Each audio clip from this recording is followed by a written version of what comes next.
Americans are now obese. We have a huge number of people who are overweight, and so many people are saying, what's the best way to lose weight? Well, that's a question that many Americans are struggling to get the answer. Our next guest says he found a surefire path to a wellness revolution. Vitamins, health food, exercise, fitness clubs. Despite this growing trend, only a small percentage of Americans really understand what it takes to stay healthy.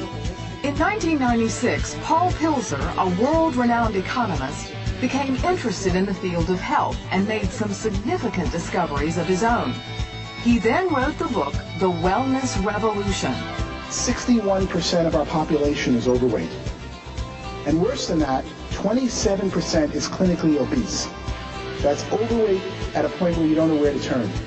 Through his scientific research, Paul found out what you need to know to move from sickness and obesity to vibrant well-being.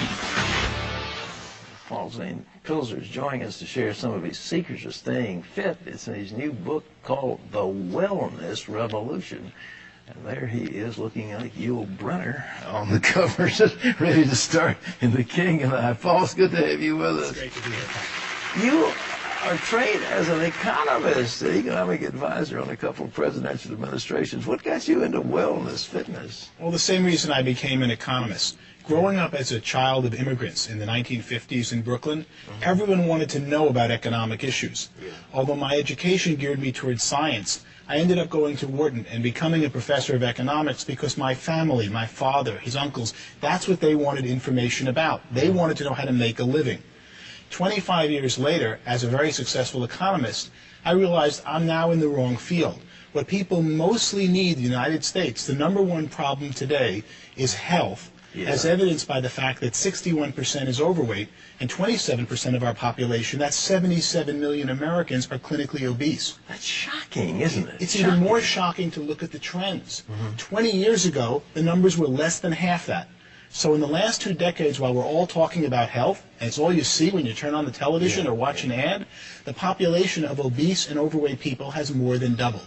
That set me on a research quest to say, why is this happening? What did you discover? What I discovered was it was really an economic problem, Yeah? not a scientific or biology problem. All right. In effect, we have a $1 trillion food industry in the United States. We pay farmers $40 million to produce food, but $940 billion, but $960 billion is paid to packaged food companies and fast food companies. The food companies in America today are primarily owned by the tobacco companies, and they make addictive processed foods. They study every one of their existing customers and say, how can I get them to consume more? The fast food restaurants know that if you're overweight, you consume 50% more at the cash register and only take up roughly the same amount of space. Wait a minute. If you're overweight, you consume 50% more. You by Absolutely, and you see it by portions of what people eat. So they study American consumers like rats in a laboratory. You have a favorite Christian singer, and all of a sudden you feel good about a certain addictive fast food. Guess who sang the commercial that's in the back of your mind when you go to buy it at the checkout counter? They study Americans like rats to increase consumption of their food products, and in doing so have more than doubled obesity and overweight in the United States. This is unbelievable, because we have a health problem that's crowding $1.5 trillion. It's run away, and obesity is one of the major causative factors: heart disease, high blood pressure, so on. Everything, and really most of our medical problems today that are non-pediatric or non-geriatric stem from being overweight and obese. So as I studied it, I realized that the answer was an economic problem had caused being overweight and obese.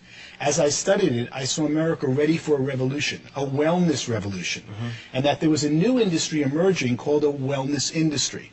We spend $1.5 trillion on medicine, which is really the sickness industry. That's right. It's not really health, it's about when you get sick, they treat the symptoms of your disease. We currently spend, and that's what amazed me the most, $200 billion on wellness, fitness clubs, healthy foods, vitamins and supplements. Most of that didn't exist. When I ran the numbers, I could see that the $200 billion wellness industry, which is primarily today upper-class baby boomers who are consuming them, first thing someone does when they make money is try to get healthy. Oh, yeah. And they get out of the diet and kind of medical care most of us get, and they start getting healthier. And that this $200 billion I projected would grow to a $1 trillion wellness industry by 2010. Well, look, are we finding ourselves, on the one hand, we're gorging on trans fatty acids and greasy hamburgers and greasy fries and carcinogenic products. On the other hand, we're out puffing away on treadmills and lifting weights. I mean, are the same people doing these things, or is it a totally different class of people? It is really different people. And so many people who do get on the treadmills are not getting the right information. The problem is that the food industry controls, in effect, our television. Look at most commercials today for television shows are food companies. Sure. And they try to get their consumers to eat more and more of their existing foods. As the food industry focuses on those who are overweight, they make them more and more overweight. And then when someone says, I want to lose weight, I want to get healthy, they get misinformation out there because they've got this industry that controls our media that is constantly saying, how do I get you to eat more food? What should people do to lose weight? What are the tips? Well, I didn't write a book to come up with tips, but I came up with quite a few in doing my research. All right. The main one is really timing. From the time you're hungry, if you start eating food, your stomach doesn't tell your brain that you've now sated and had enough food until 15 minutes have passed. So you can see why fast food restaurants are so deadly, because you go in there hungry and you keep eating and eating and eating in less than 15 minutes, but it isn't until 15 minutes that your body knows you've had enough. When we used to eat with Grandma and they took time between each course, you naturally controlled the amount you eat because it took 15 minutes between courses, and that told your body to stop eating.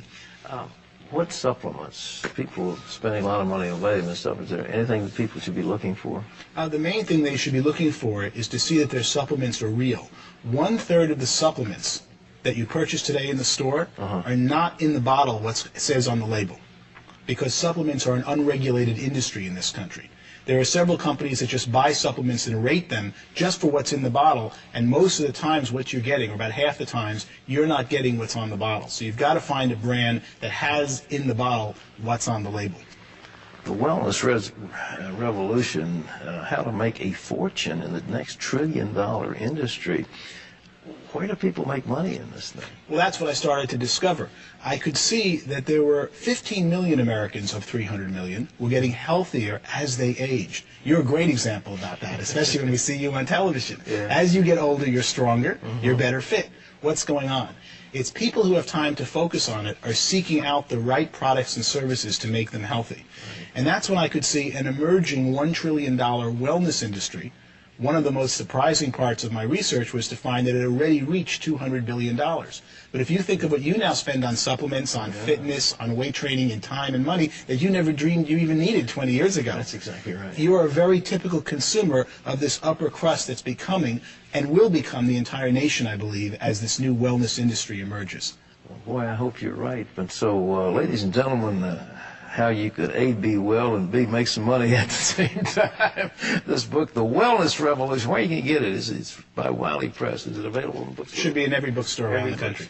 Paul Zane Pilzer, thank you so much for being with us. Thank you very much. It's a real honor. All right. Terry,